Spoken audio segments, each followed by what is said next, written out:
dia, sétimo ano. Bem, se você está vendo essa videoaula, é porque você ficou de recuperação. Alguns de vocês podem estar achando estranho que a recuperação, vocês ficaram nela, apesar de tirar uma nota 6 na média total, ou 6,5. Bem, dessa vez a gente deixou quem ficou com uma nota abaixo de 7 em recuperação por um motivo mais geral. O que acontecia? A gente percebeu, principalmente o Marconte, e foi ele que quis fazer assim, de que lá no final do ano, para a média final, a que determina que vocês passaram de ano ou não, quem ficava com uma nota abaixo de 7 no meio do ano, geralmente ficava na recuperação final. Então, para evitar que alguns de vocês fiquem em recuperação final lá no final do ano, quem tirou 6 ou 6,5 na média, 6,5 até 7. 7 passou, mas abaixo de 7 ficou nessa recuperação de agora para tentar recuperar essa nota, deixando ela ali em 7, na recuperação. Para no final do ano vocês poderem ficarem mais tranquilos. A recuperação não vai ser nenhuma coisa complicada, é sempre uma coisa bem simples que eu passo de recuperação. Dessa vez eu vou fazer uma maneira diferente de recuperação. A gente vai ter agora a aula de recuperação. Nada mais é do que eu pontuando que é importante vocês darem atenção, os pontos interessantes que vocês lembrarem. Não vou fazer um vídeo muito extenso, por quê? Porque eu também quero ouvir de vocês as coisas que vocês menos entenderam. Porque não adianta eu falar, vocês falarem que eu entendi tudo, por que não? Vocês, sendo bem sério, vocês não estariam de recuperação se tivessem entendido a matéria inteira. Quem está de recuperação é porque teve dificuldade na matéria. Então eu quero ouvir essa dificuldade. Eu quero saber qual está sendo a dificuldade de vocês e por isso não vou fazer um vídeo muito extenso. Eu vou pontuar aqui o que é importante prestar atenção. A matéria vai ser a mesma dessa última prova, reformas religiosas. Aí a gente vai conversar. E eu espero que quem estiver em casa também converse. Porque eu sei que vai ter gente lá presencial, e presencial a conversa flui mais tranquilo. Mas quem estiver em casa, participe do Telegram, porque a participação está sendo muito baixa. E a gente vai conversar sobre esses pontos, para tentar tirar as dúvidas que podem ter ficado. E aí eu vou passar uma atividade, que vai começar em aula. Mas se não der tempo de terminar em aula e entregar em aula, fica para entregar na semana que vem. E essa atividade, as atividades, vai ser mais de uma, ela vai valer metade da prova, valer 5 pontos. No dia da prova de recuperação, vocês vão ter apenas uma prova pequena de 5 perguntas. Vão ser 3 perguntas de marcar, uma de marcar mais de uma opção e uma de escrever. Então vocês garantem, vocês fazem a atividade, já conseguem aí 5 pontos. E vocês, na hora da prova, vão ter que fazer os outros 5. Por que eu estou fazendo isso? Porque eu vejo que alguns de vocês, não sei se é na hora da prova, dá um branco. Alguns de vocês, eu sei que dá branco, já até falou comigo isso desde o ano passado, mas eu não sei se todo mundo está tendo esse problema de dar branco na hora, ficar com muita coisa na cabeça e não conseguir fazer a prova. Então eu tô dividindo ao meio a pontuação. Por quê? Porque ao dividir assim ao meio, fazendo essa atividade, que aí vocês vão ter até mais tempo, mais tranquilidade de fazer as atividades, vocês já vão garantir 5 pontos, fazendo todas elas. Lógico, eu vou corrigir se tiver errado, então fiquem atentos. Mas vocês fazendo tudo certinho, 5 pontos já antes da prova. Na prova, vocês vão ficar mais tranquilos para garantir os outros 5. Então, por isso que eu estou dividindo dessa vez a atividade. Também não vai esquecer de entregar na prova. Ah, professor, eu esqueci de fazer e no dia da prova eu posso fazer e entregar você no mesmo dia. Não.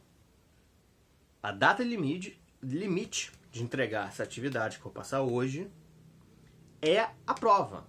Começou a prova, não vou aceitar mais trabalho se entregue depois. Ah, professor, mas eu não entreguei do início da prova. Me entrega depois de fazer a prova, mas dentro do nosso limite de aula. De 7h30 a 9h10. Esse é o horário que eu vou aceitar os trabalhos. Bem, sobre a matéria, reforma religiosa, é importante sempre a gente lembrar do contexto europeu, como era o período na Europa naquele momento. Estamos falando de uma Europa passando sobre o Renascimento e o Humanismo, coisa que a gente já bateu na tecla muitas vezes. Muita ideia fervilhando, muito pensamento ali sendo gerado, e que vai trazer diversas críticas em diversos campos, não é só na religião. Todos os campos tiveram suas críticas: sociedade, economia, até mesmo questões de escola, como matemática. A língua em si foi muito discutida, quais palavras pertenceriam a determinada língua. Tudo foi discutido porque o conhecimento estava fervilhando naquele momento. E no século XV, nós temos a invenção de uma importante maquinário, na verdade, que é a prensa de Gutenberg. Qual a grande importância disso? Temos que lembrar que o conhecimento naquela época ele ficava muito concentrado em livros. A gente está falando de uma época ainda analógica, completamente analógica, sem até energia elétrica. Então, a maneira de se guardar e registrar conhecimento era no papel. E os livros eram o meio mais importante. Só que antes da prensa de Gutenberg ser inventada, a gigantesca produção de livros ficava sobre responsabilidade, principalmente na Europa. Então, se lembra, gente? Isso tudo é na Europa. E a grande produção de livros na Europa ficava sob responsabilidade dos monges copistas. Os monges copistas, uma parte é importante a gente lembrar, eles eram monges que eles viviam para fazer esse trabalho de pegar um livro, ler o livro e copiá-lo diversas e diversas vezes, quantas vezes fosse encomendado de cópias. Só que tinha um problema. O monge copista religioso estava submetido às ordens da igreja católica, quem está falando lógico. E esses monges copistas, eles, como eram submetidos às ordens da igreja, eles podiam, por exemplo, receber a ordem de não copiar determinado livro ou de alterar informações que estão em determinado livro. Então, a produção de conhecimento ficava muito sobre o poder do clero. Com a invenção da prensa móvel de Gutenberg, duas coisas se alteram. Primeiro, não se precisa mais da força, da habilidade humana de se escrever. A máquina está ali, você acerta os tipos. O que são os tipos? As letras. Ali na prensa, está no papel a informação. E também fica mais rápido. Um monge copista muito bom, digamos que ele conseguiria escrever 200 páginas por semana, 300, se ele fosse muito bom. E isso geralmente dava o quê? Um livro? 2 livros? Então a produção de livros era muito dependente da habilidade da pessoa. A prensa móvel acaba com isso. Ela acelera a produção e também ela pluraliza. O que é isso? Ela torna mais capaz mais pessoas de produzir livro. Porque você precisava do dinheiro para ter a prensa. Lógico, não era algo muito barato, era uma grande invenção da época, grande novidade. tinha muita gente com dinheiro para poder investir numa máquina e aí ir fazendo cópias. Então é por isso que a prensa móvel é uma parte tão importante, porque ela começa a ajudar as ideias a se espalharem mais. As ideias se espalham mais, aí as críticas conseguem se espalhar mais, afinal, para ter crítica você tem que ter uma base ideológica. No caso, estamos falando de humanismo e renascimento. E dessa maneira o humanismo e o renascimento foi crescendo, ganhando mais pessoas discutindo o assunto, ao ponto de também ter pessoas que se interessavam em discutir os assuntos de fé. Exemplos de pessoas que nós temos que discutem sobre assuntos de fé. Ainda ali no século XVI, temos o humanista holandês Erasmus de Roterdã. Erasmus de Roterdã é importante por quê? Porque ele trouxe a discussão com base no humanismo, que o humanismo ele defendia muito a questão da valorização do indivíduo. Lembre-se, o antropocentrismo, o ser humano no centro de tudo, vem do humanismo. Então a ideia do ser humano ser muito importante, ser o centro decisor das coisas que acontecem à sua volta, era defendido do humanismo e também era defendido na questão da fé. O que o Roterdã falava era pegar o que o humanismo queria, o ser humano como centro de tudo, e jogar na fé. No caso, ele falava que cada um poderia ter sua livre interpretação interpretação direta da Bíblia. Como assim? A pessoa poderia interpretar a Bíblia do jeito que quiser, e ela tendo acesso à leitura. Aí vem a questão que os humanistas eles incentivavam muito a educação, a alfabetização. E principalmente ele defendia sem ter necessidade de ter uma grande instituição que dissesse como uma fé seria trabalhada. Então ele cria já o primeiro discurso que vai começar a contradizer ou até mesmo a botar em dúvida se uma autoridade tão grande deveria ser responsável pela fé, como era a Igreja Católica. Também temos nesse período muitas críticas a atitudes do clero. Por exemplo, enriquecimento, extremamente criticado, até mesmo por membros da própria igreja. O enriquecimento era criticado. O enriquecimento da própria instituição era criticada porque, vindo das ideias de Cristo, o Cristo fez humilde. Então, por que a igreja deveria ser tão rica? Isso muitos pensadores da época faziam críticas. Temos a questão da corrupção, que acontecia bastante, até porque estamos falando de fé, a fé ela influencia as pessoas. E em alguns casos até reis e rainhas eram influenciados por clérigos, o que irritava muito os humanistas e os renascentistas. Temos também uma das práticas que mais gerava crítica, que era a venda de indulgência, que era a venda de perdão, a venda de materiais sacros, de relíquias sagradas. Tudo isso gerava uma grande revolta nesses humanistas e renascentistas, que vai fomentar diversas críticas que vão crescendo com o tempo, até que, em 1517,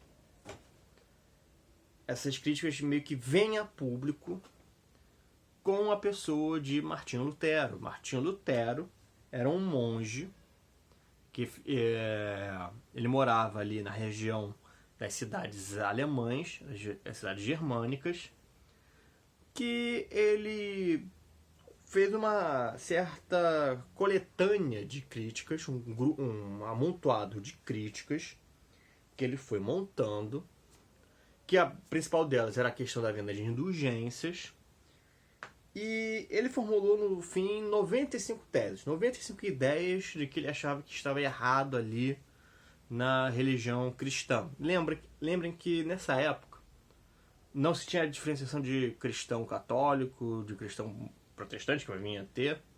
Mas antes da atitude de Lutero não tinha isso, era tudo cristão. O máximo que se falava era que o pessoal lá do Oriente, eles são mais ortodoxos, mas não se tinha muito a questão de você especificar, ele é católico, ele é protestante, ele é da Universal, essas coisas não tinham até a atitude de Lutero. Por quê? Ele pegou essas 95 teses, todas escritas em papel, e pregou na porta da igreja de Wittenberg. Já expliquei diversas vezes por que ele fez isso. Porque a igreja, ela geralmente, muito geralmente, era o ponto central das cidades. As cidades, elas tendiam a começar sua construção a partir do templo. E a igreja era o centro, então todo mundo passava por ali. Mesmo que passasse uma pessoa que não sabia ler, com certeza ia passar uma pessoa que sabia ler. Ela ia ler ali o que está escrito e falar para outra que não tinha o conhecimento da leitura. Então, quando ele faz isso, a discussão, que essa discussão, gente, toda discussão de fé, de sociedade, de moral, isso tudo ficava sempre muito dentro do meio que tinha acesso ao estudo. E que tinha acesso ao estudo? Pessoas com dinheiro, aí burgueses e nobres.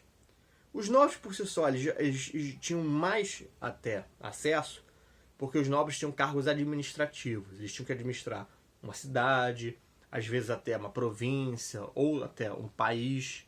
Então, os nobres, eles tinham que ter uma educação, porque, digamos, a função deles na sociedade exigiria isso deles. E o clero? O clero, ele vivia estudando. Toda a formação de fé é através do estudo. O estudo dos textos sagrados, estudos até de como a religião tem que influenciar as sociedades em si, as leis. Então, a gente está falando de grupos que eram poucos na sociedade. Não era a gigante maioria da sociedade.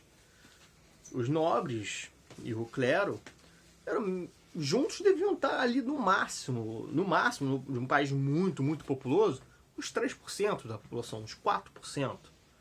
Os burgueses, eles eram poucos dentro da grande quantidade da população. Então, a gente está falando de poucas pessoas discutindo os assuntos. Lutero, ao pregar ali as teses na porta da igreja de Wittenberg, ele torna isso público. As pessoas, a grande maioria das pessoas, começa a discutir esses assuntos. E é isso que irrita a igreja católica, porque enquanto está no meio de pessoas que eram vistas como intelectuais, eram vistas como estudadas, até se pensava que esses assuntos tinham controle. Está naquele grupo, a gente está discutindo, algumas coisas não agradam, outras agradam, mas está aqui. Deixa a gente discutir aqui no nosso meio. Quando esse meio ele é furado pela ação de Lutero, e essa informação espalha, você tem uma grande quantidade de pessoas criticando, uma grande quantidade de pessoas se questionando. O que esse furo causou foi tornar público essa discussão, o que não era uma coisa que o clero de vários países queriam. Então, por causa disso, ele é expulso. O Lutero é expulso da religião católica.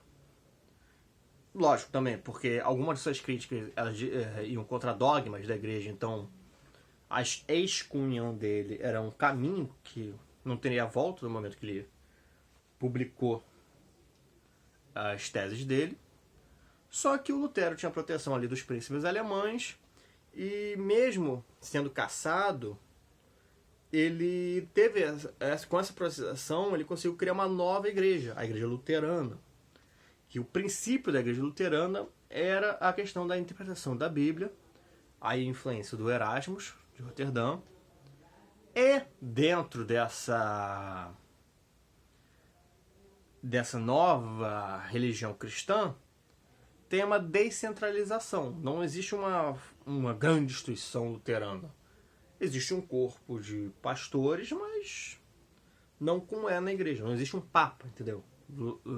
Luterano. E uma das coisas para que se tivesse ali a interpretação da Bíblia é a questão da tradução. Lutero foi muito importante porque ele foi um dos primeiros a traduzir a Bíblia para outra língua. Ele traduziu e espalhou as traduções, então não ficou preso no meio. O que gerou também essa atitude dele a comover outras pessoas e a incentivar outros movimentos. Um desses outros movimentos foi as revoltas camponesas. Aconteceu ali de 1524 a 1525. Foram revoltas, principalmente contra os privilégios que o clero e a nobreza tinham, mas também porque em algumas cidades da Alemanha tinha sido abolido o uso das terras comunais, que eram terras onde todo mundo plantava e se dividia a comida. Então muitos camponeses, com o fim dessas terras, estavam passando por situações de necessidade. Quando eles viram que Lutero teve uma atitude contra um grande poder, que era a igreja, e conseguiu sair vivo dessa, eles ficaram motivados, se organizaram e se levantaram contra o clero e a nobreza ali das cidades alemãs. A consequência foram algumas igrejas e castelos sendo invadidas, queimadas, saqueadas, e, em resposta, essas cidades alemãs enviaram tropas que caçaram, prenderam, torturaram e mataram os integrantes do movimento. Já voltando para a questão das religiões protestantes, no calvinismo temos uma nova religião fundada pelo teólogo João Calvino, que era francês, mas na França ele não conseguiu fazer as ideias dele florescerem muito e ele teve que fugir para a Suíça. Na Suíça, as ideias dele foram mais bem aceitas, porque ali tinha uma classe de burguesia muito forte que gostou de alguns pontos que ele falava. Quais são os pontos? Primeiro, que João Calvino ele criou o seu novo cristianismo com a ideia de que todo mundo tem um futuro definido por Deus. Nada é nossa escolha. Deus já escolheu tudo. Só que com o passar do tempo, na nossa vida, a gente pode conseguir pistas de qual é o nosso destino final. Um meio para conseguir isso é a prosperidade. Um dos meios é a prosperidade pessoal. Ou seja, se os negócios estão indo bem, você está tendo uma vida confortável, sua família está com saúde, isso são pistas de que você está sendo encaminhado para o paraíso por Deus.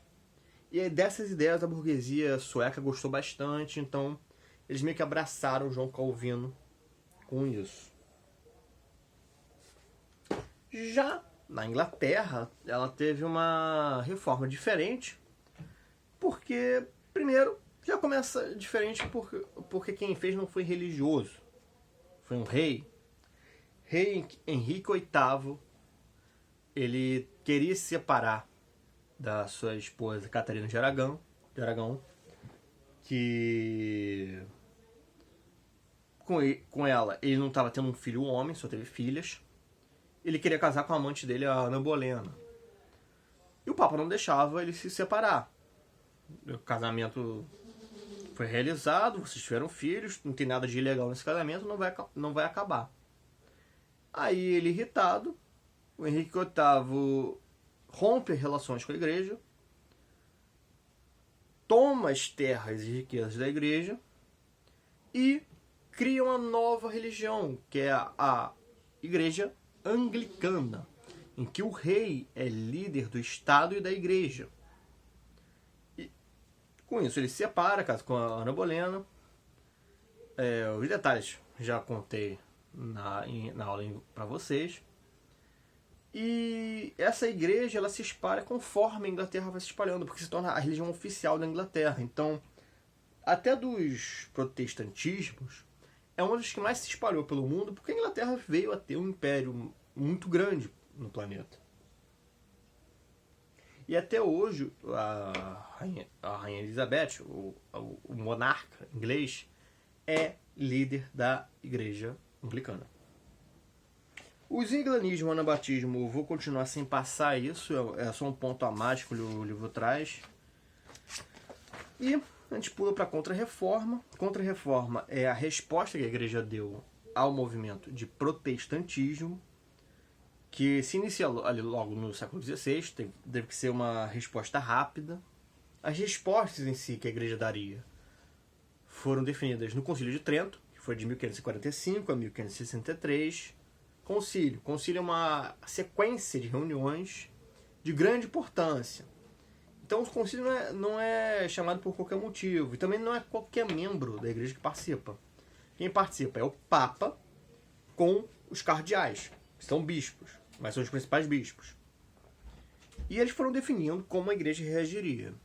Quais foram uma das medidas? Primeiro, foi dada a indicação aos sacerdotes, os padres e bispos, para tornar as missas mais atrativas através da participação mais do povo no rito. Não ficar só uma coisa de fala, repete, acabou. E trazer mais essa aproximação da igreja com o povo. Então, também se foi criado, por exemplo, algumas ordens religiosas com esse concílio. Uma delas é a Companhia de Jesus, que são jesuítas. A gente vai ver muito disso, sobre os jesuítas. E eles foram um dos maiores propagadores da fé cristã pelo mundo, porque sempre, por exemplo, que a Espanha e Portugal ia para um local, iam os jesuítas junto para poder evangelizar. E eles fizeram essa grande propagação de fé. E também no Concílio de Trento foi definido que a igreja tinha que reafirmar os seus dogmas, falar o que era verdade de fé para a igreja católica e ensinar isso ao povo, porque antes não se ensinava direito. Falava-se, mas não tinha o cuidado da catequese. O que é catequese? É o ensino religioso. Então, passou-se a ter também o cuidado de catequizar o próprio povo cristão. Ensiná-los o que a igreja tinha como norma ou como verdade de fé. E também eles quiseram rever as questões das críticas. Ver quais críticas que faziam sentido, quais que não faziam, quais que eles iam negar, quais que eles aceitariam o que está sendo falado. E uma das poucas que foi dito que, sim, essa aqui a gente tem que dar ouvidos, é a questão das indulgências. Eles realmente viram, vender indulgência está errado, porque quebra o rito.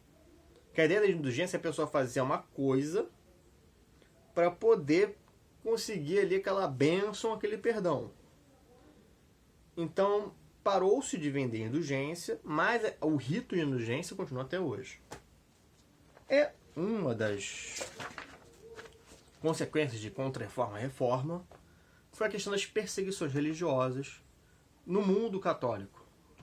Teve a questão da Inquisição. O que é a Inquisição?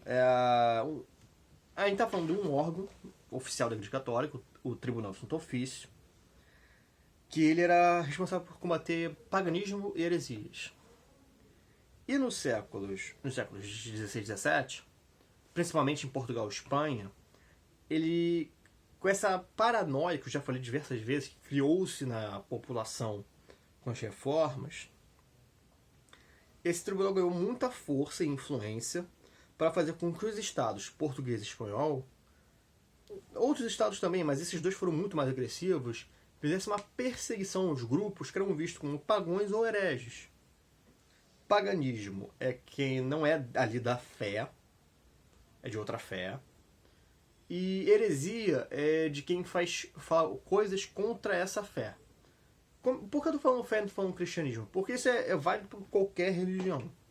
Em qualquer religião existe paganismo, existe heresia. E alguns dos alvos eram cristãos novos, que são pessoas convertidas ao cristianismo, como os judeus e islâmicos. Os motivos já repeti várias vezes, mas não precisa pontuar, não. E também cientistas do oculto, como astrólogos e alquimistas, que eram até mal vistos entre a comunidade científica e que queriam misturar muita coisa de ciência com misticismo, o que fazia com que eles tivessem uma má fama entre as pessoas. Os atos de inquisição levavam a prisões, algumas vezes até com pouca prova, interrogatórios que podiam também ter tortura, e em alguns casos a execução na fogueira, que são os autos de fé. Outro grupo também que foi perseguido foram as mulheres. Elas foram perseguidas por preconceito, muitas vezes até porque ficava entre o meio feminino certos conhecimentos sobre medicina caseira, que a ignorância das pessoas levava a acreditar em bruxaria, e houve-se, por esse grande desconhecimento, a questão de acusar algumas mulheres de bruxas e assim persegui-las. Também houve perseguição nos países protestantes. Como eles não têm uma fé uma instituição como a Igreja Católica, ela acontecia mais de forma espontânea, era a própria população que fazia essas perseguições. As perseguições protestantes ocorreram na região da atual Alemanha, ocorreram na Inglaterra, ocorreram também nos Estados Unidos, que era a colônia da Inglaterra, e que mostra como essa questão da paranoia em si era muito forte em mais de um país.